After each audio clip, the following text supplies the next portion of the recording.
For the love of Isa ibn Maryam alayhim as-salam. Bismillah ar-Rahman ar-Rahim. Assalamu alaikum and welcome back to another episode of your favorite Shia Muslim podcast after Maghrib. I like it. Is that a good new intro? Good tone, yeah? I like it. I was just testing that. Let's go. We're keeping that in, by the way. We're keeping that in. I like it.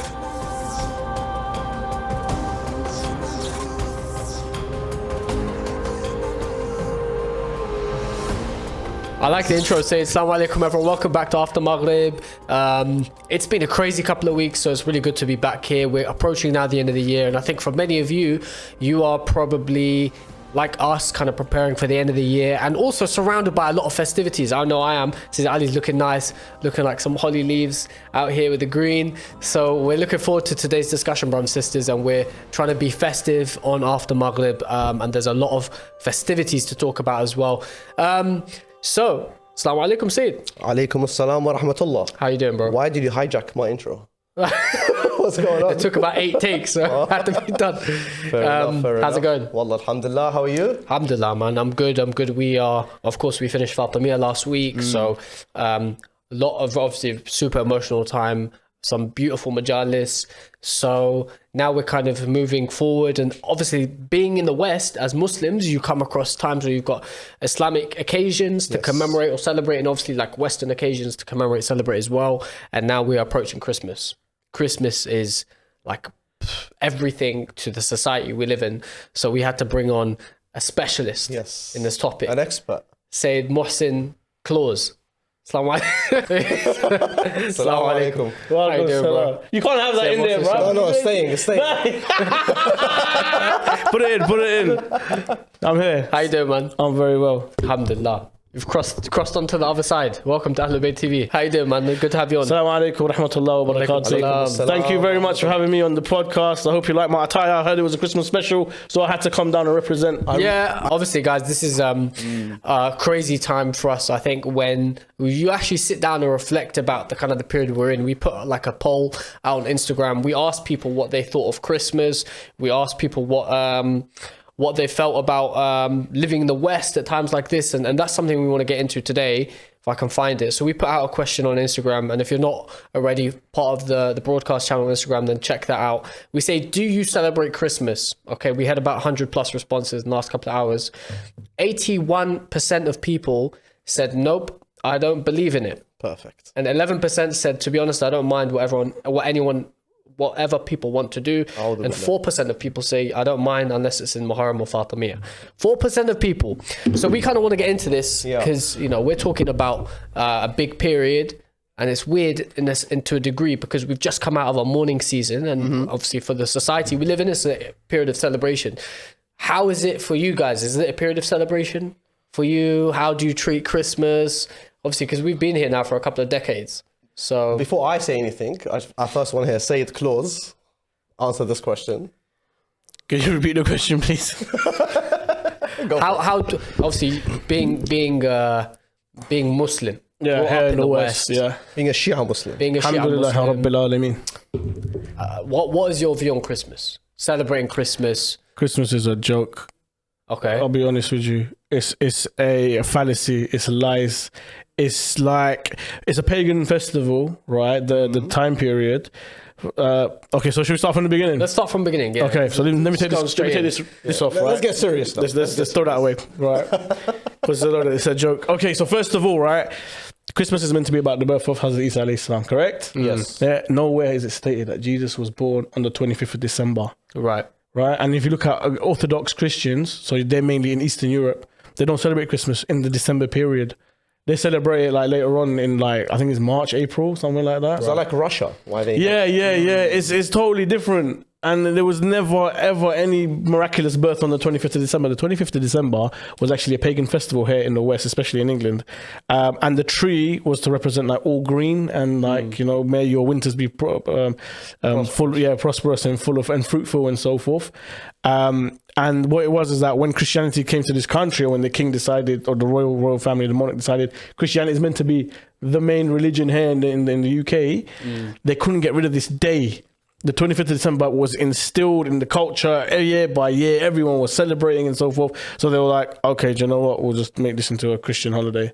Oh, I see what you mean. So there's origins to it, isn't there? Yeah, and then secondly, if you look at, so America are the worst at this, but Christmas has become very commercialized. Absolutely. It's lost that religious, spiritual touch of giving and charity and looking out for others and even remembering Jesus. Fine, Jesus wasn't born on that day. You know, you want to try and remember Jesus. Like, Jesus got nothing to do with it now. Yeah. And that's slowly happening here in the UK. Those who keep it real are like in France and Spain especially, they still have like marches, they hold out, you know, and then so forth, midnight mass, and it's more religious there, whereas here in the UK it's there's a lot of positives that go with it. So I know, for example, in Harrow, Northwest London, a lot of the interfaith communities there do stuff like midnight mass, for example. So you have a group of Muslims from the local community who meet up with the local Christian community, and they use that as a time of joint prayer and stuff like that, building relations with the community. But so when you say midnight mass, is that like on the 24th of December? yeah, so Christmas Eve, and then at midnight they you make a prayer together. So like you go to the church. There's a khutbah. Yeah, you literally do a little speech, but it's become a very big interfaith thing as well. But Mohsin, we do something for guests. Okay, before we kind of get into this, it's kind of like a ranking game. Oh, I thought it was a paycheck or something. Sorry. Carry on. Ideas on his way. Speak to the producer. Yeah, it's kind of like a ranking game. Sayed Ali, hit us, bro. So the question for your ranking today is, what is your favorite holiday or celebration in the year? Now we're going to give you 5 options, and you have to rank them. 1 being Your favorite. and 5 being your least favorite. All right. Ahmed, do you want to go first? Yeah, go on. What, am I going to read all of them? Yeah. Okay, so I'll do number the one. last one. I'll do the last one. Say no more. Number 1, Milad an-Nabi. Okay. Number 2, Christmas. Oh, you didn't like that. I thought you were gonna make me do it like. No, I'm going to give him 5 options to you. Okay, then I rank him. Oh, rank him I in thought your it was favourite. blind ranking. But all right, No, it's not blind. It's not blind. It's not blind. Fair enough. Blind I think ranking. we can do blind if you want. Should we do blind rankings? Yeah, go on. So I'm going to give you the options. Let me make it more interesting. Let's do it. I'm going to give him You give me 2, right? I'm going to give him to you just so the viewers understand. I'm going to give say Mohsin the events, and then you've got to rank them before you know what's coming up. Yeah, that's Okay. fine. So number 1, Milad an-Nabi. I'll put that as. Ooh, I don't know what else is coming. Let's go for number 2. Allah. Number 2. Okay. Yeah, All right. Christmas. that's not on my list. So That's not on my 5. list, bro. 5. 5? Is there like 100 or like 102 or something? Like no. All right, 5. Yeah. Okay. Pakistan winning the World Cup cricket Oh final. my days. Technically, that is a celebration. That is like, that's joint 2. I'm joking. I'll put that 3. Pakistan winning World Cup's number 3. Yeah. Bro, we never win it. Like we hardly ever win it. Won a couple of years ago. All right. Ghadir. 1. Oh, I like that. Ali. I like that. Shia Voice final. Number 1, yeah, is the best. That's what, number 4, yeah? 4, that's 4, yeah. So yeah, number 1 was Ghadir, number 2 is Milad Nabi, number 3 was Pakistan winning the World Cup final, number 4 was Shia Voice final, number 5 is Christmas. You happy with that, yeah? I think that's the best you can get. Yeah? I don't think there's a better combination. Is there? Guys, let us know in the comments what you think. How you'd rank that. What do you think, Sayed? Do you know how I would rank it? Go on. Oh no, chill. I'm not going to participate. Shia Voice number 1. Get yourself in trouble with the higher ups. Nonetheless, we're trying to break the stereotypes today. Yeah, I mean, look, it's a bit of an awkward time as well, because you've got to understand how to play the cards. You can't go out in society, and anyone who wishes you Merry Christmas or Happy Holidays or whatever, you can't tell them just stay away from me. But at the same time, there's like a way to engage, in my opinion, to engage in the festive period without contradicting or compromising your own religious beliefs. You know, so like, you know, like you said, the recognition of Nabi Isa alayhi salam, the family activities, giving charity, using this time, and especially when we live in the West, bro, there's so much homelessness right now. Yeah. There's people rough sleeping. It's cold on the streets. outside too. It's freezing outside. There's people who've got no family to visit on Christmas, no shelter on New Year's Eve. So there's a lot of things to consider about community and how you support your community. I think that's probably the biggest lesson at the moment. Can I ask a question? It all sounds good. It doesn't sound like anything's wrong here. But why should we as Muslims Give Christmas any emphasis? I think that's the question we should have today. Yeah, I think, like, to be fair... And the reason why I want to say this, especially here, you being the expert when it comes to Christmas, I'm an expert, apparently. I did a PhD in, is that, nativities. I genuinely believe Muslims find any excuse to have fun. Alhamdulillah, it's a good thing, okay? But Christmas in particular, why? They say, what? We want to celebrate the birth of Isa ibn Maryam alayhi salam.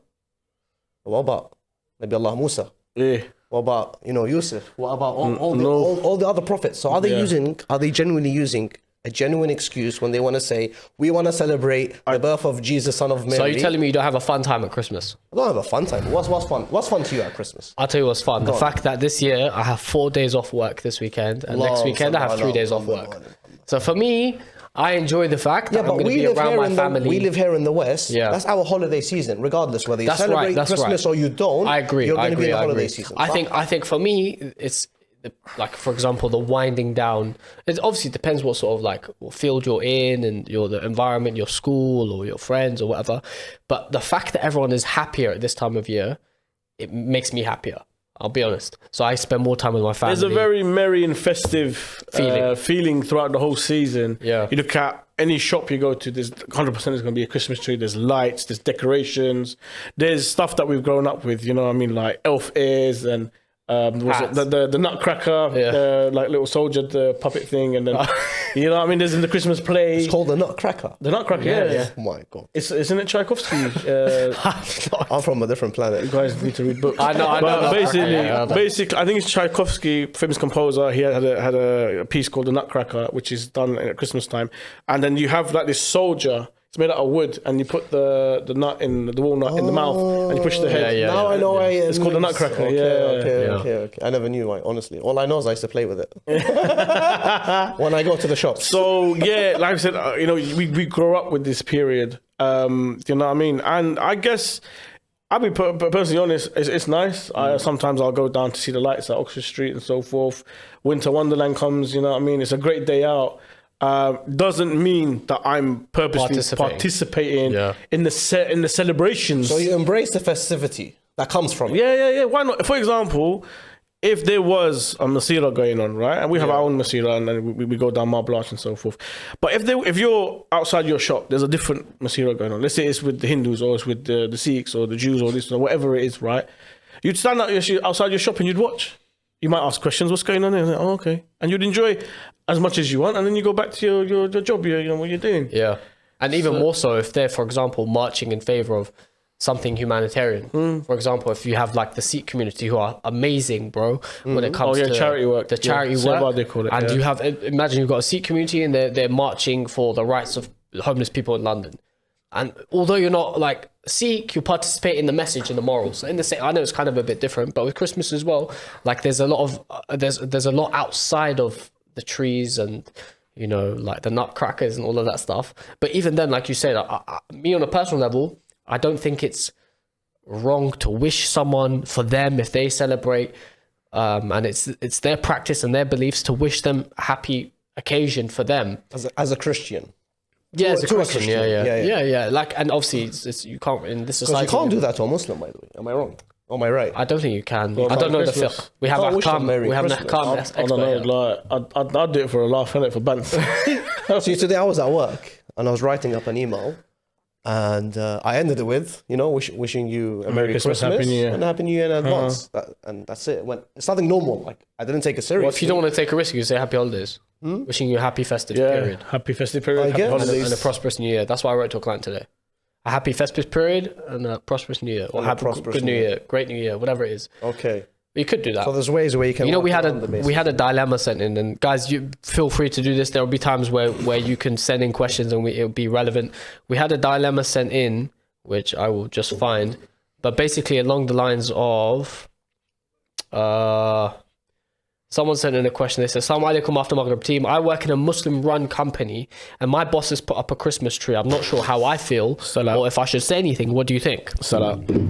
Sell out. Sell out, hands down. Yeah? Why? Like, because first of all, is it a Muslim company? It says Muslim-run company. My boss has put up a Christmas tree. No, if the staff are all Muslim, that's one thing. But if it's a Muslim company, that's something totally different. Yeah, I agree with you. Know what I mean? So let's say, not mentioning any names of any companies, but there's a big warehouse all the staff are Muslim, but from the superiors, they're going to say you're going to have to put a Christmas tree up, maybe some decorations. There's going to be a Christmas dinner, the office dinner, you know what I mean, and all of that. So they might have to partake in that. But if it's a Muslim company with Muslim workers, I mean, do they do the same thing for Eid?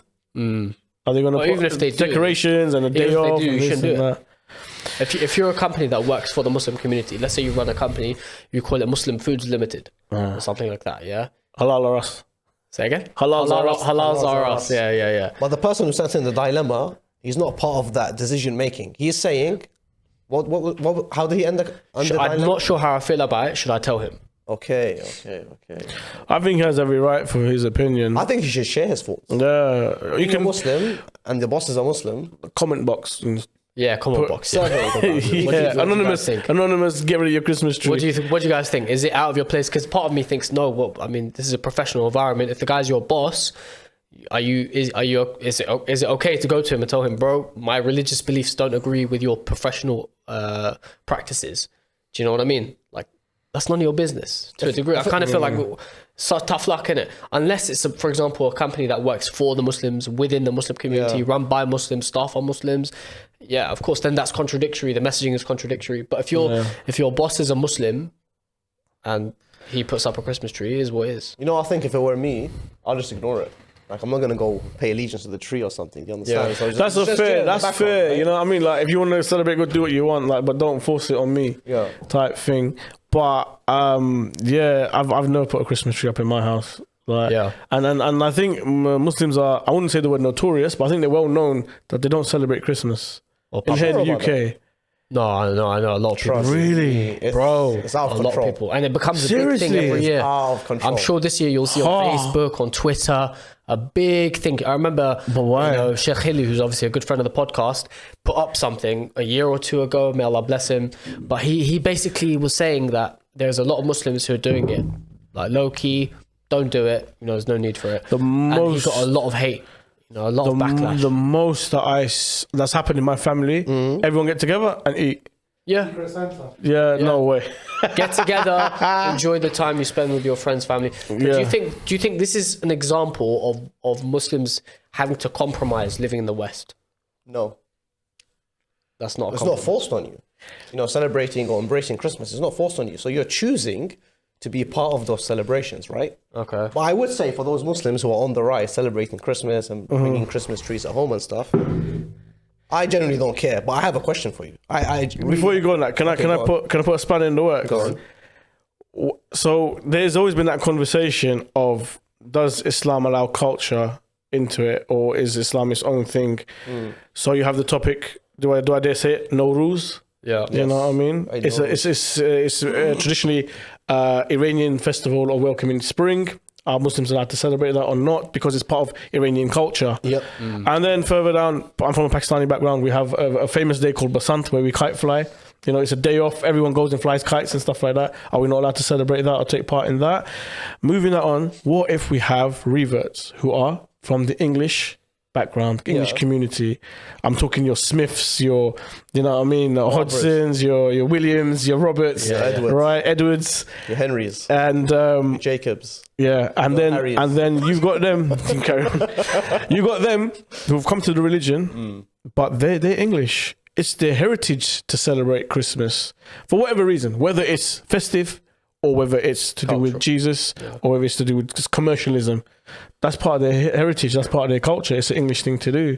Okay, they don't celebrate Christmas. They're 100%. They're going to have a turkey and Yorkshire pudding. You know what I mean? On the 25th of December, because that's what they do. That's their heritage. That's their culture. And then they've got their family. Their parents are going to send them Christmas cards and presents and so forth. So what does that person do? Yeah. Well, that's a fair point. I'm going to get back to this, especially on this revert point, but there is someone that wants to join the conversation, by the way. So guys, it's Yasser Mansour. Oh, big up. Salam alaikum. Salam. Familiar face. Come on. Just to follow up with Sayyid Mohsin there about the reverts, I think if our respected reverts that have, alhamdulillah, been guided back to the religion, start to say that this is my heritage, this is tradition, there's just a fine line between what you can do because of your heritage and tradition. Because when people converted, when Rasulullah started, and they were all idol worshippers, there was a lot of traditions they used to do. They used to pick up their idols and make a festive day out of them and parade the streets. Now that they've reverted, can they still do that? Now you might say that's a whole different thing because, you know, it's idols, that's a proper shirky thing. But at the same time, Christmas trees and celebrating Christmas, buying presents, you might see no harm in it. But at the same time, you might be promoting that to the people around you, that now that I've reverted and now you are representing Islam. And if you're Shia, you're representing Shia Islam, which is an even bigger minority. You're just going to show other people that even though I've reverted, I'm still going to focus on my traditions and my heritage because it's rude and awkward. But so what if it's awkward? You have to follow. You have to follow God's law. Yasser, what if a revert is invited to the family Christmas dinner? You know what I mean? Go put the party hat on, pull the crackers and everything. Bottom line is, as long as it doesn't contradict and conflict with what you're allowed within Sharia. Yeah, you know, like you just said, on Christmas Day, the most you'll do is eat dinner.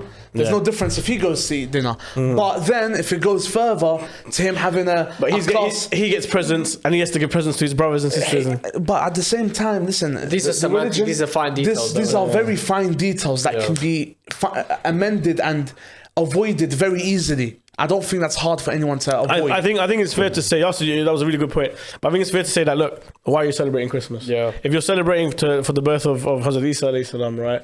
Then okay, there's something wrong there. He's not born. Yeah, exactly. Yeah. If you're doing it for religious reasons, there's a fine line there. Islamically, for us, Isa's not born on that day. No, salam, but it's also Christians. It's an opportunity on that day. If you could make that festive period of families coming around, because you know at that time of the year, whether or not you celebrate Christmas, your family are going to have time off work. Yeah, they're going to be wanting to get together, so you could use that opportunity and create a culture within your family, for example. So you can call it Imam al-Mahdi Day, for example. Within your house, you talk about the return of the Holy Imam, Ajalla Ta'ala Fajr Sharif, and you talk about the return of Nabi Isa alayhi salam, and you could make it that, for argument's sake. But the idea being is that, you know, like these fine details, what if this guy goes here, what if he gets that present, and like, I feel like those are semantics and small details, and like we're not Maraja, or you know, anyone who wants to look at that, there's guidance on that from Sayyid Sistani and all of the other Maraja, may Allah preserve them. But you know, those are things which, anything which crosses the boundaries of Sharia, we can't get into that. Do you get me? It's as simple as that. But sorry, say it, go on. No, I was going to say the thing with reverts. I thought them being part of this, let's say, festivities, I don't think is the problem. The problem is for them is when they promote shirk. See, I think that's when it becomes dangerous. Let's say they're ex-Christian. You know, they grew up all their life, 25 December or 24 December, whatever day they celebrate their Christmas lunch or Christmas dinner, opening the presents. That's always been their family vibe. That's what's made their family come together. Just like as we do during the end of the year. What do we do between Christmas and New Year? No one's got to work. What does the family do? They'll get together. They get together. Watch the extended special. As long as we're not really thinking that, okay, the Son of God is born on this day. As long as we're not really thinking, we take that religious element out. I think 95, 98% of society doesn't consciously think that. No. Even if they're wearing outfits and they're going to Christmas party, that might be partaking, like you said, in the current day capitalist commercialized Christmas, but is not actively believing in this is the day that the Son of God, Jesus Christ, was born. Do you get me? My Lord and Savior. My Lord. Yeah. He died for me, I live for him. If anything, you can use the opportunity to promote interfaith dialogue and, you know, like, you know, it's a big one. But look, the broader discussion here, which I want to move into, is the West.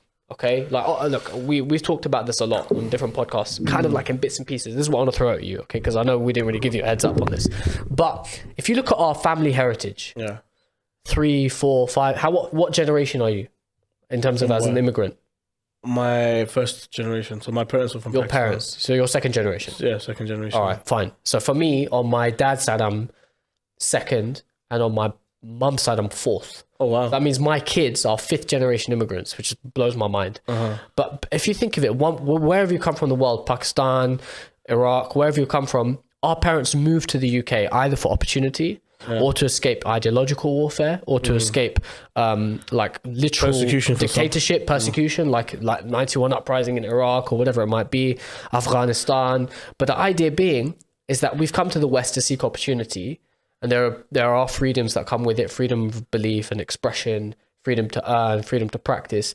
But we also see a rising movement, a far right movement in Europe generally. Okay, so for example, you can't wear hijab in university in France. You have the creeping of like different practices which put Islamic practice at risk. Without naming names, you guys know what I'm thinking of. And the long-term thing is, okay, where is the prime, the optimum location for me to practice my religion freely and to raise my family? So I want to ask you guys, because we did ask this question. I'll tell you the results after we hear what you say. Where is the best location for you to live and to raise your family? Is the West, is the UK the place to be? London's the place. Are you happy? Are you happy with it, basically? Not me, no. Okay. There's for so many reasons. Like, I think the West is on the way down now. It's finished. We talk about health, economy, ideology, politics. Even the international powers that they had is slowly going now. They're not considered the big boys anymore. The petrodollar is about to explode. When I mean explode, I mean finish. Yeah. Any second now. It's on its last, stilts, on its last straw. So I think for us as a community, the future isn't in the West at all. Reverse migration. Yeah, and not even reverse. I think the Middle East is a big shout. It is the future simply because of the money, funding, and the vision that they've had. They want to be equals to the West. Your Qatars, your Saudis, your Bahrain, your Kuwait, Jordan, even they all Oman, UAE. They all want to. You know what I mean? Iraq. To be honest, Iraq has been Iraq has the potential, 100%. Has the potential, great potential. I mean, if any of our youth are going from the UK to Iraq, primarily it's either for family reasons or for studies. Al-Zahra, yeah. I mean, unless you've got a job opportunity there, but. See, I think there's nothing wrong living in the West. So long as it doesn't influence you. So long as it doesn't change you. So long as it doesn't corrupt you. That's it is impossible. Your first possible. language Cost of living crisis. How would it change you? Your first language is English. I'm talking about from like Tory party being a in godless charge. and a godless society. You understand? Right, okay. Godly vs godless society. As long as that doesn't influence you, I think it's fine. Because you can get the best of both worlds. But then technically, you can be wherever you want as long as you get to practice your religion freely. You get to pass it on to your children and so forth. They know what's right I've and wrong. got Sharia, more this and religious that. freedom here in London. I agree. Then you can go anywhere. Then technically. Yeah, but that's also you, Sayed. I mean, you the way you're raised, and Hadith Amir al-Mu'mineen, don't raise your children the way you've been raised. You know what I'm saying? Because like you born in the 90s. I'm joking. Say again? Sorry, go. Yeah, no, like you're born in the 90s, your kid's born in whatever, 2010s, yeah? Completely different landscape. So you might have the freedom to practice, but when your children are 30 years old, we're talking about 2050. Do you know what I mean? So the world is a different place. 40 years on from when you were born, 50 years on from when you were born. It doesn't mean we shouldn't live here. It just means the community needs to do a better job. Right. Okay. Interesting. You know what I mean? Because nowadays, if we look at it seriously, if I can look at 1,000 kids around me, none of them go madrasa. Yeah. None of them go school. None of the parents are bothered to take their kids to a mosque, if I'm honest about it. But nowadays, back in the day, you get slapped if you didn't turn up. Yeah. if we dare to say, no, I don't want to go Husseiniya or to the mosque or to Quran lesson today, that was not happening. Yeah. And we see that difference between our generation and the current generation because there is no emphasis. And I believe like our leaders, our community leaders, are doing nothing. They're doing it for their own community. They're not doing it for the wider Muslim community. Tom. Do you understand? Yeah, I think that's unfair, man. I think there are people doing incredible work. I'll call it out as it is. People will work only for I think seniors have had it a bit difficult. Iraqis for the Iraqis and... Yeah, but the seniors, some of them still don't even speak English yet. And like, it's like, I'm talking about my own community, not even like the Iraqi or the Khoja community or anything like that. But it's like, you haven't developed, you haven't kept up to date. Okay, you have been in this center for how many years now? 10 years, 15, 20 years? All right, how many people have you converted? How many have you invited to Shia Islam? And it's ridiculous. And there's someone with a TV channel, you know what I mean, who's doing like 100 a month, easy, maybe a week, like a conveyor belt, converting people. Yeah. And it's like, but these are two different things, right? So you've got the the role of the community and community leaders and the effectiveness, which I think plays a part in the bigger picture of the society we live in and how palpable it is to stay in the society. So if you examine living in the West, it's going to be different whether you're talking about living in Shropshire versus living in Neasden. Do you know what I mean? It's going to be completely different because it's basically effectively you're living in like two different countries. You can't compare living in Wales or like, you know, Republic of Ireland to living in, you know, next to Hyderabad or Stanmore or wherever it might be. Do you know what I'm saying? So completely different landscapes altogether. But the idea being is that long term, like you said, I think that was a good point.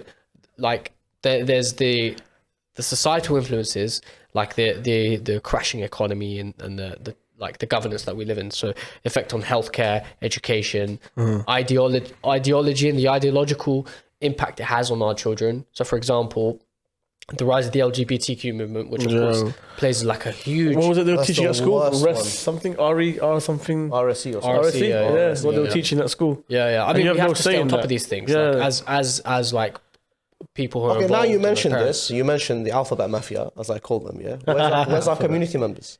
I mean, there are a lot Where's of our people doing community stuff, leaders? bro. There are people What are they doing doing? stuff.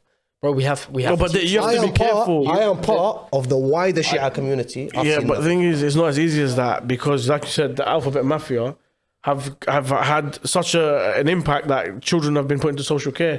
You know, I mean, taken away from their parents and so forth. Anyone that speaks out against them has been cancelled. Their Twitter accounts have been blocked. Their Facebook accounts have been blocked, and so forth. So it's very, very delicate And also difficult. that saying what's our community doing about it.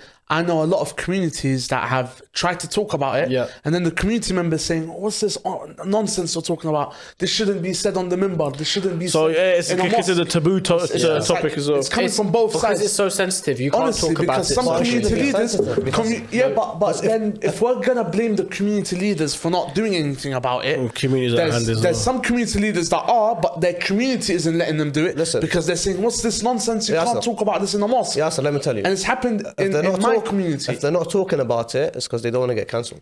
But I'm telling you, the community. It's their duty to mention it. I think you're looking at it from one scope. So you have to look at it from both We have sides. teachers, we have school counselors, we have parents at parents' days, we have teachers who are in our community who are doing work. If they disagree with the matter, trust me, people are speaking up. I think if more than anything, I've seen so many. How many WhatsApp forwards have you received about this stuff in the last 2 years? A lot. You know what I mean? Hey, Godfrey. No. There was a Shia sister who was going around doing talks. Yes, She lost all her jobs and everything, and she you have to be measured. You have to be measured and balanced when you. So I think there is an attempt, but obviously it comes with pros and cons and You have to look at it from both sides. Yeah. And that's just one example when we talk about the LGBTQ thing, about the challenges living in the West. Christmas and Christmas celebrations is another example. Okay, but then you've obviously got the flip side, and the general broader thing is the ability to practice and the ability to build a community which is most prepared for the coming of the Holy Imam. Because we have a hadith which talks about the opposition that come from the West. Shout out to Jummah nights. Check it out, guys. There's a lot of sick information. Muhammad Ali, mashallah. A lot of really good information there about the coming of the Holy Imam and where and when things are going to take place. Imam is going to need people in the West to build communities here, to strengthen, to share his message, whether it's TV channels, whether you're on the minbar, whether you're engaging in schools, you're doing interfaith work. But at the same time, there are people who will say, no, we want to be in the place where the Imam will be frequenting himself, he'll be visiting himself, you want to see his khutbah face to face. Do you know what I mean? So it comes down to what your priorities are. So when the Imam, Ajallah Ta'ala Farajah, comes, he's telling me he's not going to discuss LGBTQ. 100%. Of course. He'll discuss everything. Of course he will. He will, and then the community will have to listen to him. But There when you it's go. a normal Maulana, the community gets to decide if they want to listen to him or not. Why does the community get to discuss? Because the community leader is talking to his community, but his community aren't accepting what he's talking about. So what's he supposed to do? He can't just repeat himself whilst no one's listening. Maybe. He has to talk about other I genuinely subjects. believe this whole LGBTQ thing is the most biggest threat to our future generation. It is, and then that's why I'm saying you have to look at both sides, because if we But all come these- together on this podcast and say the community leaders, you should be doing better. It's not I've just a seen job. them. I've seen them try. We become very insular and we become single-minded if we rely on a Maulana on a Jummah khutbah to talk about LGBTQ and do what? at the end of the day, these things come down to lobbying and pressure in government. You need pressure groups. If you, for example, just a quick one, in the news we saw yesterday, there's government changes. So for example, now in schools, teachers don't need to call children by their preferred pronouns. So if you have someone who's born biologically a boy, a male, and they say, I now identify as a girl, a teacher doesn't need to adhere to that identification based on the child's preference. Lovely. So they can now, yeah. So for example, now they can, the government guidance, cats and bats the other day. the government guidance is now call them by their name rather than, because, and it says to reduce the risk of bullying and whatnot. Okay. Now what I'm trying to say is that we've seen a sway ideologically purely because of the investment in lobbying and peer pressure groups, because that's just how society works. And as long as Muslims don't have any influence in the right corridors of power in the UK, I'm not talking about beneath the minbar or on the, whatever, what I'm saying, the podiums in our mosques. That has its place. But I'm talking about the society we live in will ultimately come down to how much Muslims can affect change. And whether you want to be someone who affects change internally, you've got to actively say, well, I'm going to do the necessary evil for argument's sake, take a position of power and maybe contribute to a government or a society which opposes the ideological movement of the Holy Imam. Am I willing to do that or not? At the end of the day, that moral choice is down to the viewer. Do you know what I'm saying? So you guys let us know what you think, because I know we've kind of gone... Well, I think you both got me wrong when I was trying to say, because you asked the question, where is it better to live, in the West, or should we go back home? In other words, correct? Yeah. My point was, you can live here so long as our leaders, our communities, our massages, our Husseiniat, they give us something to do, something where we can stay on path, on track. You the understand? world is, the community is bigger than the mosques. Because Wallah. why should I leave the West? Yeah. If let's say, inshallah, I agree let's with say you. I'm I on my agree with you, deen, yeah. my family's on their deen, and everyone's happy, I agree with everyone's that. fasting, everyone's praying, everyone's going Husainiyat, everyone's going Majalis, everyone's going Ziyarah, everyone's going Hajj, everyone's going Umrah. Why would I leave the West? I agree with If you. it's not I agree with affecting you. me, if it's not affecting if you're my children, flourishing financially, but that means we have to look after the future generation. Yeah. My point is, if Maulana is not talking about LGBTQ, what's going to happen to Jasim? They're going to change their name to, I don't know, Jessica at the end of the day. Do you understand? My point is, they need to get it from a very young age. It's we're past that stage, Sayed. We're past the stage where it just comes. I don't think we have. We rely on one person in one position of power to speak to 3,000 people as a one-man scholar, for argument's sake, once a week or once every 3, 4, 5 weeks or once every 3 times a year to address an issue, hoping that one person might listen and take his advice on board. Bro, we're past that, man.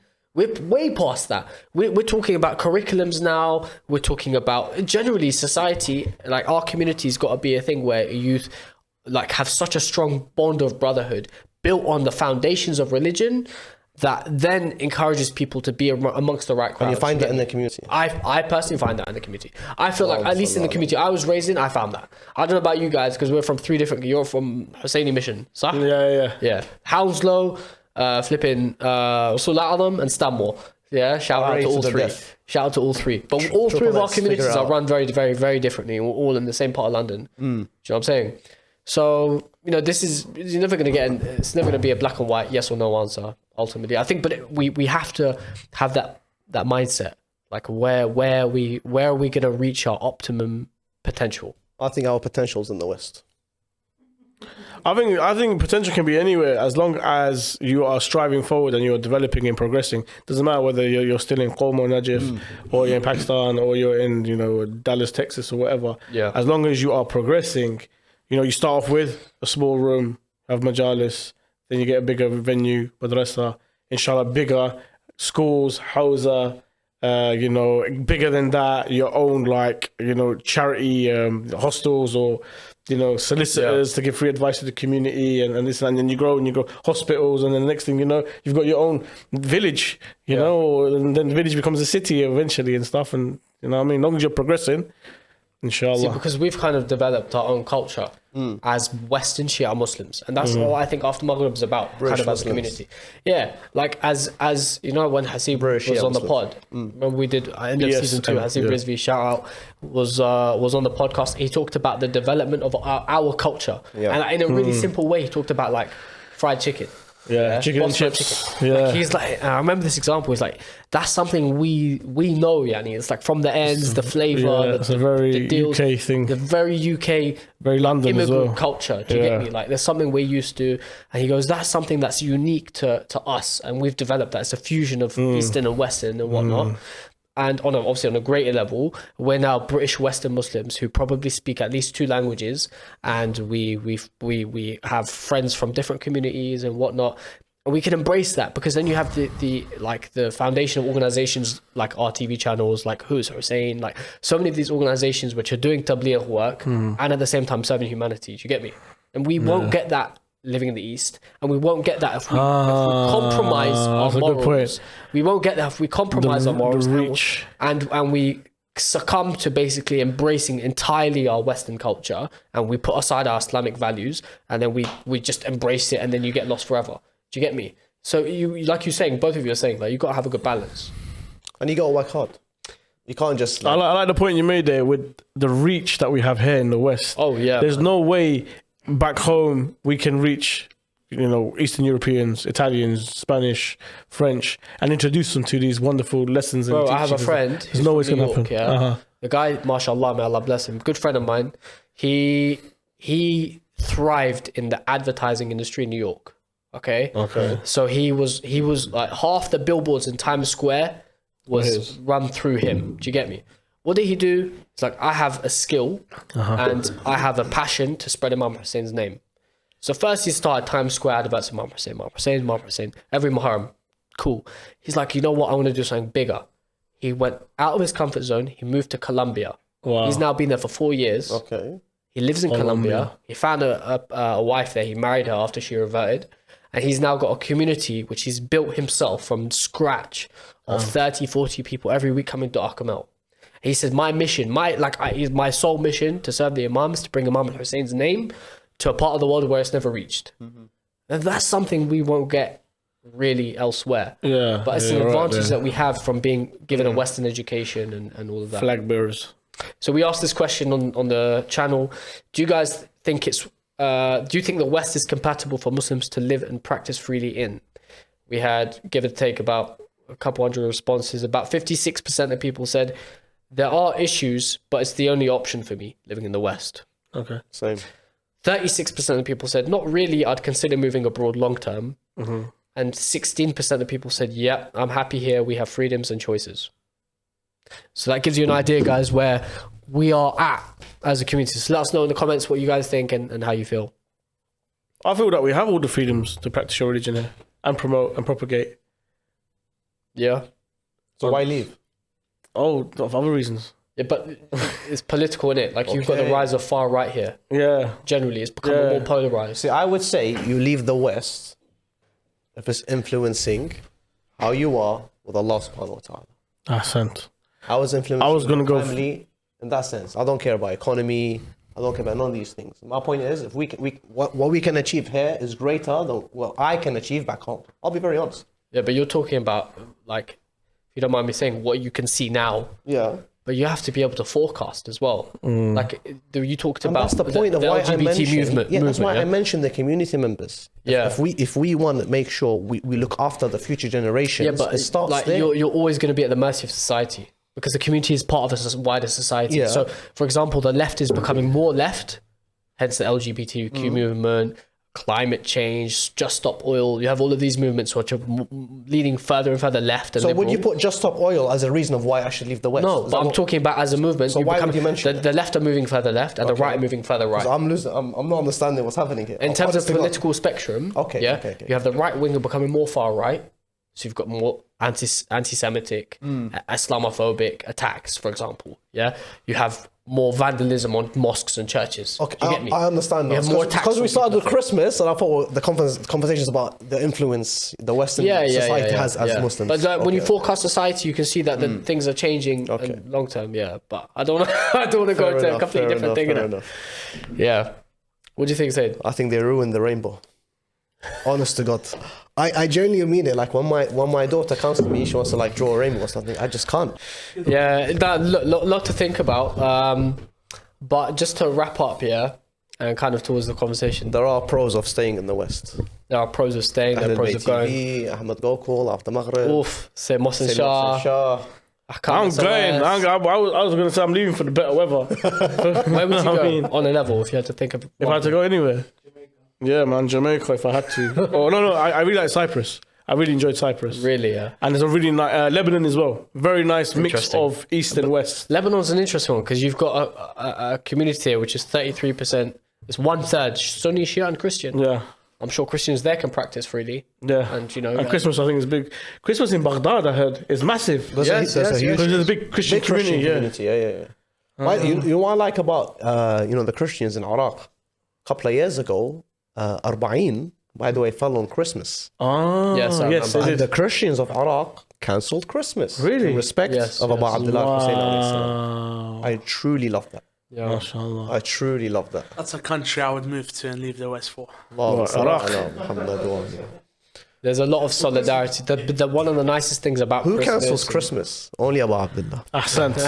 I like that. I work with. Not the Grinch. I work with a lot of Christian Iraqis, and the best thing about them is they still use like Wal Hussein, Wal Abbas. Yeah. Ya Sahib al-Zaman. I find that really cute. It's like us when we say Jesus Christ. Yeah. Just like Not literal. I That's like a good point. Yeah. Ahsant, yeah. ahsant. Jesus, son of Mary. But you know, there are pros of moving back to let's say Iraq, for example, and I think it will be healthy for future generations to maybe not even move, but spend more time in Islamic countries. Definitely. Because Yeah. you know the perks that you get back home. For example, you hear the call to adhan, bro. When you hear the adhan, it's nothing impossible like it. It's not to nothing go like and want to It's pray. nice. There's nothing It's like nice. It brings peace and all tranquility. we have to remember is when you go for ziyarah, or you go for umrah, or you go to one of these places Yeah. and you feel that like solace, you feel like, yeah, I could die here, happy man. Alhamdulillah. You know when you get that feeling, yeah, and you're like, yeah, I'm chilling. I'm not thinking about taxes or like council tax, or like, do you know what I mean? Most random things that are, you know, your Tesco club card, mortgage. you know, like the most random things which are on your mind. You'd only get that at the dome of Imam Hussein. Yeah, mashallah.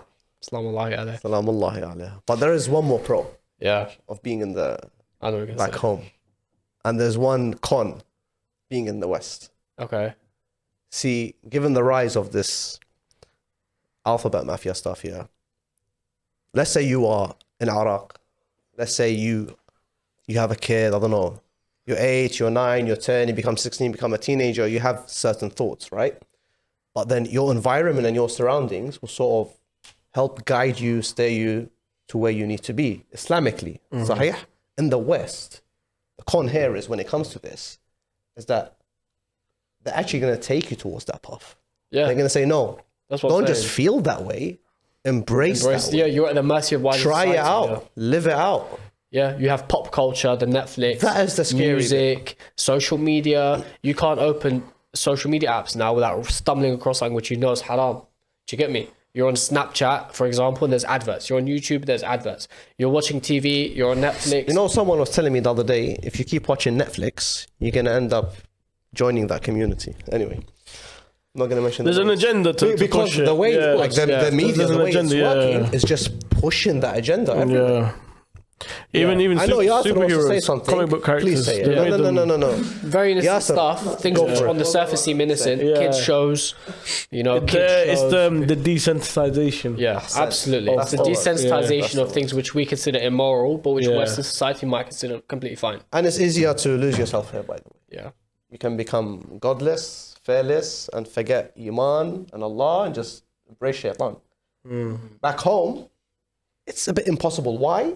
Because you have a community, you Yeah. have family, you have brotherhood that bring you back towards that path. I- If they what- see you sort of, fall out of line, go somewhere else, go left, go right, they sort of steer you back. I know that people in back home would, or wherever back home is, or probably in the East, would probably say, no, you guys think this, but it's probably different. And it's rising there too, I think, to more extreme degrees in smaller numbers, but in those numbers it's calling a more of a ripple effect, making more noise. But look, at the end of the day, it comes back to, like you guys have really, really perfectly put, like how you choose to raise your family, the work you put into yourself, the muhasabah and like the self-accountability you have on yourself is ultimately the most important thing. like the people you choose to hang around with on Christmas. It's like a perfect microcosmic, small example, small sample size about what sort of life you're happy to live in this society. Are you happy to engage in Christmas parties with drinks with your work colleagues? Are you happy to, you know, go to like whatever, go and like knock on doors and give gifts and stuff like that to random, like, do you know what I mean? These kind of things are like a small example or a way to measure where you stand currently. So maybe we need to reflect on that, you know. And yeah, Merry Christmas. Happy holidays. Happy holidays. Happy holidays. I'm not sure about Merry Christmas, but happy holidays. Happy festive period. Ya Ali. Happy festive Ali. period, yeah. So Mohsin, thanks for joining us, bro. No worries, thank you for having me. I'm going to go back to Ahmed Abbas now, so yeah, thank you. How's your experience What, here? being here? Fabulous. Huh? Fabulous. Fabulous. I thought you said 5 minutes. No, I said fabulous. Fabulous. Do I get a Christmas present? You get a Christmas kiss if you want. You got mistletoe on you. I got what? You know what that is? You don't know what mistletoe is? No idea. Oh my days. Spill the beans. This Fine, guy's we have some. lucky. We have some. I beg you. I said, please read books or something, man. Get cultured. Allah. I told you he's dressed for the occasion, bro. MashaAllah. Yeah, thank you, bro, for joining us. Sayed Ali, as always, خدمتك. pleasure. Guys, let us know what you think below in the comments. How do you feel about this conversation? I know it's been very like lighthearted, informal, so forgive us. There's probably a lot of things we've forgotten to mention. We're just talking about it in jest, really, and like to a more like what's the word I'm looking for? Lighthearted. Yeah, like really chill, lighthearted manner, because we want to know what you think as well. We're not experts or scholars, and we keep telling you refer back to these guys because they are the experts, but ultimately we make up the numbers. So yeah, remember, you can always check us out, Spotify, YouTube. We're trying to get close. We're just hitting, I think we're hitting 5k on YouTube now, which is cool. MashaAllah. Yes. Alhamdulillah, nearly on 20k Instagram, so help us get to that number as soon as possible. And remember, you can catch Ahlul Bayt TV on Amazon Fire Stick as well, so check out ahlulbayt.co.uk / I think Amazon Fire Stick, but at least check it out, because in the description you can get a free Fire Stick when you support the channel. Yeah, guys, we will see you next week as always.